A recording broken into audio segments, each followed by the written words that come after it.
10 ನಿಮಿಷದಲ್ಲಿ ದಿಢೀರಾಗಿ ತುಂಬ ಸಾಫ್ಟ್ ಆದ ಪಡ್ಡುನ ಹೇಗೆ ಮಾಡೋದಂತ ಹೇಳಿ ನೋಡೋಣ. ಸಾಮಾನ್ಯವಾಗಿ ನಾವು ಪಡ್ಡು ಮಾಡಲಿಕ್ಕೆ ಅಕ್ಕಿನ ನೆನೆಸಿಟ್ಟು ಅದನ್ನು ರುಬ್ಬಿ ರಾತ್ರಿ ಇಡೀ ನೆನೆಸಿಟ್ಟು ಮತ್ತೆ ಬೆಳಗ್ಗೆ ಮಾಡೋದಕ್ಕೆ ತುಂಬ ಸಮಯ ಹಿಡಿಯುತ್ತೆ. ಆದರೆ ಈ ಪಡ್ಡು ಮಾಡಲಿಕ್ಕೆ ಕೇವಲ 10 ನಿಮಿಷ ಸಾಕು. ಮಕ್ಕಳ ಲಂಚ್ ಬಾಕ್ಸಿಗೂ ಸಹ ದಿಢೀರಾಗಿ ಒಂದು 10 ನಿಮಿಷದಾಗ ಇದನ್ನು ರೆಡಿ ಮಾಡ್ಕೊಳ್ಬೋದು. ಬೆಳಿಗ್ಗೆ ಬ್ರೇಕ್ಫಾಸ್ಟ್ಗೆ ಏನು ಮಾಡಬೇಕಂತ ಹೇಳಿ ಟೆನ್ಷನ್ನಲ್ಲಿದ್ದರೆ ಈ ಥರ ಪಡ್ಡುನ ಮಾಡಿ ತುಂಬ ರುಚಿಕರವಾಗಿರುತ್ತೆ. ತುಂಬ ಸುಲಭವಾಗಿ ಇದನ್ನು ಮಾಡ್ಕೊಳ್ಬೋದು. ತುಂಬ ಸಾಫ್ಟಾಗಿ ಕೂಡ ಇರುತ್ತೆ. ಈ ಪಡ್ಡುನ ನಾನು ಅಕ್ಕಿ ಹಿಟ್ಟು ಆಗಲಿ ಅಕ್ಕಿನ ನೆನೆಸಿಟ್ಟಾಗಲಿ ಮಾಡಿಲ್ಲ. 1 ಕಪ್ ರವೆಯಿಂದ ಈ ಪಡ್ಡುನ ಮಾಡ್ಕೊಂಡಿದ್ದೀನಿ. ಒಂದೇ 1 ಕಪ್ ರವೆ ಸಾಕು ಪಡ್ಡುನ ಮಾಡಲಿಕ್ಕೆ. ಹೇಗೆ ಮಾಡೋದಂತ ಹೇಳಿ ನೋಡೋಣ. ಅದಕ್ಕಿಂತ ಮುಂಚೆ ಚಾನಲ್ಗೆ ಯಾರು ಸಬ್ಸ್ಕ್ರೈಬ್ ಆಗಿಲ್ಲ ಅವರು ಸಬ್ಸ್ಕ್ರೈಬ್ ಆಗಿ ಬನ್ನಿ. ನಾನಿಲ್ಲಿ 1 ಬೌಲ್ನಷ್ಟು ಮೊಸರನ್ನ ತೊಗೊಂಡಿದ್ದೀನಿ. ಯಾವ ಬೌಲಿಂದ ಮೊಸರನ್ನ ತೊಗೊಂಡಿದ್ವಿ ಅದೇ ಬೌಲಿಂದ 1 ಬೌಲ್ನಷ್ಟು ರವೆಯನ್ನು ತೊಗೊಂಡಿದ್ದೀನಿ. ಚಿರೋಟಿ ರವೆ ಇದ್ದರೆ ಅದನ್ನು ಸಹ ತೊಗೊಳ್ಬೋದು. ಅದಕ್ಕಿಂತ ಸ್ವಲ್ಪ ದಪ್ಪ ರವೆ ಬರ್ತಲ್ಲ ಅದನ್ನು ಇದ್ರೂ ತೊಗೊಳ್ಬೋದು. ಇವಾಗ ಮೊಸರಿನ ಜೊತೆ ಇದನ್ನು ಚೆನ್ನಾಗಿ ಮಿಕ್ಸ್ ಮಾಡ್ಕೊಳ್ಳೋಣ. ಸ್ವಲ್ಪ ತುಂಬ ಉದುರುದ್ರಾಗಿ ಅನಿಸಿದ್ರೆ ಒಂದು ಸ್ವಲ್ಪ ಇದಕ್ಕೆ ನೀರನ್ನು ಹಾಕ್ಕೊಳ್ಬೋದು. ನಾನಿಲ್ಲಿ ಒಂದು ಸ್ವಲ್ಪ ನೀರನ್ನು ಹಾಕ್ಕೊಂಡಿದ್ದೀನಿ. ಇದನ್ನು ಚೆನ್ನಾಗಿ ಮಿಕ್ಸ್ ಮಾಡ್ಕೊಳ್ಳೋಣ.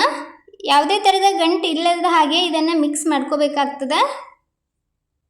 ಚೆನ್ನಾಗಿ ಇದನ್ನು ಮಿಕ್ಸ್ ಮಾಡ್ಕೊಂಡಿದ್ದೀನಿ. ನೋಡ್ಬೋದು ಇಲ್ಲಿ ಈ ಥರ ಯಾವುದೇ ಗಂಟು ಇಲ್ಲದ ಹಾಗೆ ಇದನ್ನು ಚೆನ್ನಾಗಿ ಮಿಕ್ಸ್ ಮಾಡಿಕೊಂಡು ನಂತರ ಒಂದು ಮುಚ್ಚಳ ಮುಚ್ಚಿಬಿಟ್ಟು ಇದನ್ನು ಒಂದು 10 ನಿಮಿಷ ನೆನೆಯಲಿಕ್ಕೆ ಇಡೋಣ. ಟೈಮ್ ಇದ್ದರೆ ಒಂದು 20 ನಿಮಿಷ ಕೂಡ ನೆನೆಸ್ಕೋಬೋದು. ಎಷ್ಟು ಚೆನ್ನಾಗಿ ನೆನೆಯುತ್ತೆ ಅಷ್ಟು ಸಾಫ್ಟಾಗಿ ಪಡ್ಡನ್ನು ಮಾಡ್ಕೊಳ್ಬೋದು. ಅದನ್ನು ನೆನೆಲಿಕ್ಕೆ ಇಟ್ಬಿಟ್ಟು ಈ ಕಡೆ ಒಂದು ಪಾತ್ರೆಗೆ ಒಂದು ಸ್ವಲ್ಪ ಎಣ್ಣೆ ಹಾಕ್ಕೊಂಡಿದ್ದೀನಿ. ಎಣ್ಣೆ ಕಾಯ್ದ ನಂತರ 1 ಚಮಚದಷ್ಟು ಕಡಲೆಬೇಳೆ ತೊಗೊಂಡಿದ್ದೀನಿ. ಹಾಗೆ 1 ಚಮಚದಷ್ಟು ಉದ್ದಿನಬೇಳೆಯನ್ನು ಹಾಕ್ಕೊಂಡಿದ್ದೀನಿ. ಇದನ್ನು ಹಾಕ್ಕೊಂಡು ಸ್ವಲ್ಪ ಹೊತ್ತು ಚೆನ್ನಾಗಿ ಇದನ್ನು ಫ್ರೈ ಮಾಡ್ಕೊಳ್ಳೋಣ. ಕಡಲೆಬೇಳೆ ಮತ್ತು ಉದ್ದಿನಬೇಳೆ ಕಲರ್ ಚೇಂಜ್ ಆಗೋವರೆಗೂ ಫ್ರೈ ಮಾಡ್ಕೋಬೇಕಾಗ್ತದೆ. ಗ್ಯಾಸನ್ನು ಸ್ವಲ್ಪ ಮೀಡಿಯಮ್ ಫ್ಲೇಮಲ್ಲೇ ಇಟ್ಕೊಂಡು ಅದನ್ನು ಫ್ರೈ ಮಾಡ್ಕೊಳ್ಳಿ. ಹೈ ಫ್ಲೇಮಲ್ಲಿ ಇಟ್ಟರೆ ಮೇಲ್ಗಡೆ ಕಲರ್ ಬರುತ್ತೆ, ಒಳಗಡೆ ಸ್ವಲ್ಪ ಹಸಿಯಾಗಿರುತ್ತೆ. ಅದಕ್ಕೋಸ್ಕರ ಇದನ್ನು ಚೆನ್ನಾಗಿ ಫ್ರೈ ಮಾಡಿಕೊಂಡು ನಂತರ ಇದಕ್ಕೇ 1 ಚಮಚದಷ್ಟು ಸಾಸಿವೆ ಹಾಕ್ಕೊಂಡಿದ್ದೀನಿ. ಹಾಗೆ 1 ಚಮಚದಷ್ಟು ಜೀರಿಗೆ ಎಲ್ಲನೂ ಹಾಕ್ಕೊಂಡು ಸ್ವಲ್ಪ ಹೊತ್ತು ಇದನ್ನು ಫ್ರೈ ಮಾಡ್ಕೊಳ್ಳೋಣ. ಇದೆಲ್ಲ ಸ್ವಲ್ಪ ಹೊತ್ತು ಫ್ರೈ ಆದ ನಂತರ ಇದಕ್ಕೇ ಒಂದು 2 ಈರುಳ್ಳಿನ ಕಟ್ ಮಾಡಿ ಸೇರಿಸ್ಕೊತಾ ಇದ್ದೀನಿ. 2 ದೊಡ್ಡ ಸೈಜ್ ಈರುಳ್ಳಿನ ತೊಗೊಂಡು ಅದನ್ನು ಚಿಕ್ಕದಾಗಿ ಕಟ್ ಮಾಡಿ ಇಲ್ಲಿ ಹಾಕ್ಕೊಂಡಿದ್ದೀನಿ. ಇವಾಗ ಇದನ್ನು ಸ್ವಲ್ಪ ಹೊತ್ತು ಫ್ರೈ ಮಾಡ್ಕೊಳ್ಳೋಣ.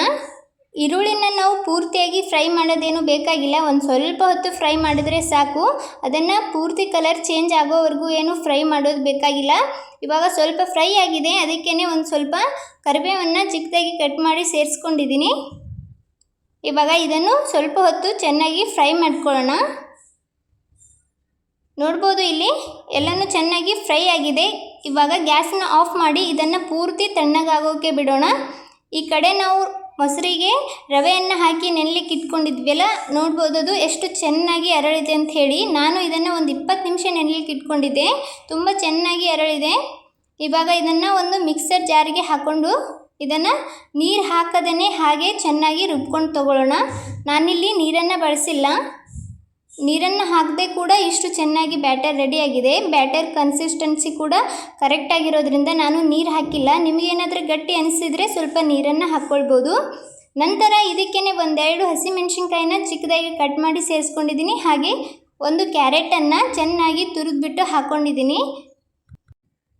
ಕ್ಯಾರೆಟ್ ಬದಲಿಗೆ ಇಲ್ಲಿ ಬೇಕಾದ ತರಕಾರಿಗಳನ್ನು ಹಾಕ್ಕೊಳ್ಬೋದು. ಕ್ಯಾಪ್ಸಿಕಮ್ ಇದ್ದರೆ ಅದು ಸಹ ಹಾಕ್ಕೊಳ್ಬೋದು. ನಿಮಗೆ ಯಾವುದು ಇಷ್ಟ ಆಗುತ್ತೆ ಅದನ್ನು ಹಾಕ್ಕೊಳ್ಳಿ. ನಂತರ ಇದಕ್ಕೇ ಈರುಳ್ಳಿನ ನಾವು ಫ್ರೈ ಮಾಡಿ ತಣ್ಣಗಾಗೋಕೆ ಇಟ್ಕೊಂಡಿದ್ವಲ್ಲ ಅದನ್ನು ಸೇರಿಸ್ಕೊಳ್ಳೋಣ. ಅದನ್ನು ಹಾಕ್ಕೊಂಡ್ಬಿಟ್ಟು ಲಾಸ್ಟಲ್ಲಿ ಒಂದು ಸ್ವಲ್ಪ ಕೊತ್ತಂಬರಿನ ಚಿಕ್ಕದಾಗಿ ಕಟ್ ಮಾಡಿ ಸೇರಿಸ್ಕೊಂಡಿದ್ದೀನಿ. ಇದೆಲ್ಲ ಹಾಕಿಬಿಟ್ಟು ಇದನ್ನು ಚೆನ್ನಾಗಿ ಮಿಕ್ಸ್ ಮಾಡ್ಕೊಳ್ಳೋಣ. ನೋಡ್ಬೋದು ಎಷ್ಟು ಚೆನ್ನಾಗಿ ಬ್ಯಾಟರ್ ಬಂದಿದೆ ಅಂತ ಹೇಳಿ. ನಾವು ಎಷ್ಟೊತ್ತು ನೆನೆಸ್ಕೋತೀವಿ ಅಷ್ಟು ಚೆನ್ನಾಗಿ ಬ್ಯಾಟರ್ ರೆಡಿ ಆಗುತ್ತೆ. ಇವಾಗ ಇದು ಪರ್ಫೆಕ್ಟಾಗಿ ರೆಡಿಯಾಗಿದೆ. ಇದನ್ನು ಚೆನ್ನಾಗಿ ಒಮ್ಮೆ ಮಿಕ್ಸ್ ಮಾಡ್ಕೊಳ್ಳೋಣ. ಎಲ್ಲನೂ ಚೆನ್ನಾಗಿ ಮಿಕ್ಸ್ ಮಾಡಿದ ನಂತರ ರುಚಿಗೆ ತಕ್ಕಷ್ಟು ಉಪ್ಪನ್ನು ಹಾಕ್ತಾ ಇದ್ದೀನಿ. ಉಪ್ಪು ಎಷ್ಟು ಬೇಕು ನೋಡಿಕೊಂಡು ಹಾಕ್ಕೊಂಡು ಲಾಸ್ಟಲ್ಲಿ ಒಂದು ಸ್ವಲ್ಪ ಇದಕ್ಕೆ ನಾನು ಸೋಡಾ ಸೇರಿಸ್ತಾ ಇದ್ದೀನಿ, ಬೇಕಿಂಗ್ ಸೋಡಾ ಬದಲಿಗೆ ಈನೋ ಕೂಡ ಹಾಕ್ಕೊಳ್ಬೋದು. ನಾನಿಲ್ಲಿ ಒಂದು ಸ್ವಲ್ಪ ಸೋಡಾನ ಹಾಕ್ಕೊಂಡಿದ್ದೀನಿ. ಒಂದು ಅರ್ಧ ಚಮಚಕ್ಕಿಂತ ಕಡಿಮೆ ಸೋಡಾ ಹಾಕ್ಕೊಂಡು ಇದನ್ನು ಚೆನ್ನಾಗಿ ಮಿಕ್ಸ್ ಮಾಡ್ತಾ ಇದ್ದೀನಿ. ಸೋಡಾ ಇಲ್ಲಾಂದರೆ ಈನೋ ಪೌಡರ್ ಬರುತ್ತಲ್ಲ ಅದನ್ನು ಸಹ ಹಾಕ್ಕೊಳ್ಬೋದು. ಇವಾಗ ಇದನ್ನು ಚೆನ್ನಾಗಿ ಮಿಕ್ಸ್ ಮಾಡಿ ಸೈಡಲ್ಲಿ ಇಟ್ಕೊಳ್ಳೋಣ. ಈ ಕಡೆ ನಾನು ಪಡ್ಡು ಮಾಡೋ ಮಣಿ ತೊಗೊಂಡಿದ್ದೀನಿ. ಅದನ್ನು ಸ್ವಲ್ಪ ಹೀಟಿಗೆ ಇಟ್ಕೊಂಡು ಒಂದು ಸ್ವಲ್ಪ ಇದಕ್ಕೆ ಎಣ್ಣೆ ಹಾಕ್ತಾಯಿದ್ದೀನಿ. ಫಸ್ಟ್ ಟೈಮ್ ಮಾಡುವಾಗ ಸ್ವಲ್ಪ ಎಣ್ಣೆಯನ್ನು ಜಾಸ್ತಿ ಹಾಕ್ಕೊಳ್ಳಿ. ನಾನ್ ಸ್ಟಿಕ್ ಇದ್ದರೆ ಅಷ್ಟೊಂದು ಎಣ್ಣೆ ಹಾಕೋದು ಹತ್ತೋದಿಲ್ಲ. ನಾನಿಲ್ಲಿ ಕಬ್ಬಿಣದ ತವ ತಗೊಂಡಿದ್ದೀನಿ.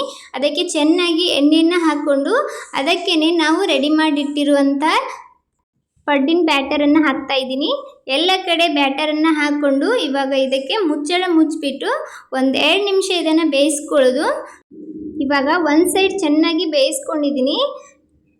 ಈ ಥರ ಅದನ್ನು ಉಲ್ಟಾ ಮಾಡಿ ಹಾಕ್ಕೊಳ್ಳೋಣ. ಒಂದು ಸೈಡ್ ಚೆನ್ನಾಗಿ ಬೇಯ್ದ ನಂತರ ಇನ್ನೊಂದು ಸೈಡ್ನು ಸಹ ಚೆನ್ನಾಗಿ ಬೇಯಿಸ್ಕೋಬೇಕು. ಅದಕ್ಕೋಸ್ಕರ ಅದನ್ನು ಈ ಥರ ಉಲ್ಟಾ ಮಾಡಿ ಹಾಕ್ಕೊಳ್ಳಿ. ಎಣ್ಣೆ ಚೆನ್ನಾಗಿ ಹಾಕೋದ್ರಿಂದ ಅದು ಅಂಟೋದಕ್ಕೆ ಹೋಗಲ್ಲ. ನಾನ್ ಸ್ಟಿಕ್ ಇದ್ದರೆ ಅಷ್ಟೊಂದು ಎಣ್ಣೆ ಕೂಡ ಹಾಕೋದು ಹತ್ತಲ್ಲ, ಬೇಗನೆ ಅದು ಬರುತ್ತೆ. ಇವಾಗ ಎಲ್ಲ ಪಡ್ಡನ್ನು ಈ ಥರ ಉಲ್ಟಾ ಮಾಡಿ ಹಾಕ್ಕೊಂಡಿದ್ದೀನಿ.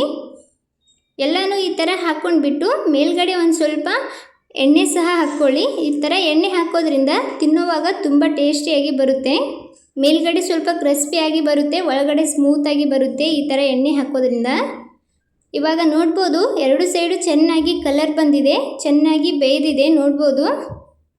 ಇದನ್ನು ಒಂದು ಪ್ಲೇಟಿಗೆ ತೆಕ್ಕೊಳ್ಳೋಣ. ಎಲ್ಲ ಪಡ್ಡನ್ನ ಒಂದು ಪ್ಲೇಟಿಗೆ ನಾನು ತೆಗಿತಾ ಇದ್ದೀನಿ. ಇವಾಗ ಪಡ್ಡು ರೆಡಿಯಾಗಿದೆ. ಈ ಪಡ್ಡನ್ನು ನಾನು ವೈಟ್ ಚಟ್ನಿ ಜೊತೆ ಸರ್ವ್ ಮಾಡಿದ್ದೀನಿ. ನಾನಿಲ್ಲಿ ಪುಟಾಣಿ ಚಟ್ನಿ ಮಾಡಿದ್ದೆ. ಪುಟಾಣಿ ಚಟ್ನಿ ಜೊತೆ ಈ ಪಡ್ಡನ್ನು ಸರ್ವ್ ಮಾಡ್ಕೊಂಡಿದ್ದೀನಿ. ನೋಡಿ ಎಷ್ಟು ಸಾಫ್ಟಾಗಿ ಬಂದಿದೆ. ಒಳಗಡೆ ಸಹ ತುಂಬ ಮೃದುವಾಗಿ ಬಂದಿದೆ. ನಾವು ಅಕ್ಕಿನ ನೆನೆ ಇಟ್ಟು ಮಾಡ್ತೀವಲ್ಲ, ಅದನ್ನು ಸಹ ಇಷ್ಟು ಸಾಫ್ಟಾಗಿ ಬರೋದಿಲ್ಲ. ಇದರ ಜೊತೆ ತಿನ್ನೋದಕ್ಕೆ ಚಟ್ನಿನೂ ಬೇಕಾಗಿರೋದಿಲ್ಲ, ಅಷ್ಟು ಚೆನ್ನಾಗಿ ಇರುತ್ತೆ. ನೋಡಿದ್ರಲ್ಲ ಎಷ್ಟು ಸಿಂಪಲ್ಲಾಗಿ ಹಾಗೆ ಬೇಗನೆ ಈ ಪಡ್ಡನ್ನ ಮಾಡ್ಕೊಳ್ಬೋದು ಅಂಥೇಳಿ. ದಿಢೀರಾಗಿ ಏನಾದರೂ ಬ್ರೇಕ್ಫಾಸ್ಟ್ ಮಾಡಬೇಕನ್ನಿಸ್ದಾಗ, ಇಲ್ಲಾಂದರೆ ಮಕ್ಕಳ ಲಂಚ್ ಬಾಕ್ಸಿಗೆ ಸಹ ಇದನ್ನು ಹಾಕ್ಕೊಳ್ಬೋದು. ತುಂಬ ಚೆನ್ನಾಗಿರುತ್ತೆ, ಬೇಗನೆ ಸಹ ಮಾಡ್ಕೊಳ್ಬೋದು. ಈ ಸಿಂಪಲ್ ರೆಸಿಪಿ ನಿಮ್ಗೆ ಇಷ್ಟ ಆದರೆ ತಡ ಮಾಡಬೇಡಿ, ಒಂದು ಲೈಕ್ ಕೊಡಿ. ಇದೇ ಥರದ ಇನ್ನಷ್ಟು ರೆಸಿಪಿಗೋಸ್ಕರ ರಮ್ಯಾ ಮನೆ ಅಡುಗೆ ಚಾನಲನ್ನು ಸಬ್ಸ್ಕ್ರೈಬ್ ಮಾಡ್ಕೊಳ್ಳಿ. ಇನ್ನೂ ಯಾರೆಲ್ಲ ಚಾನಲ್ಗೆ ಸಬ್ಸ್ಕ್ರೈಬ್ ಆಗದೆ ವಿಡಿಯೋ ನೋಡ್ತಾ ಇದ್ದೀರಾ, ಚಾನಲ್ ಸಬ್ಸ್ಕ್ರೈಬ್ ಆಗಿ ವಿಡಿಯೋ ನೋಡಿ. Thanks for watching video.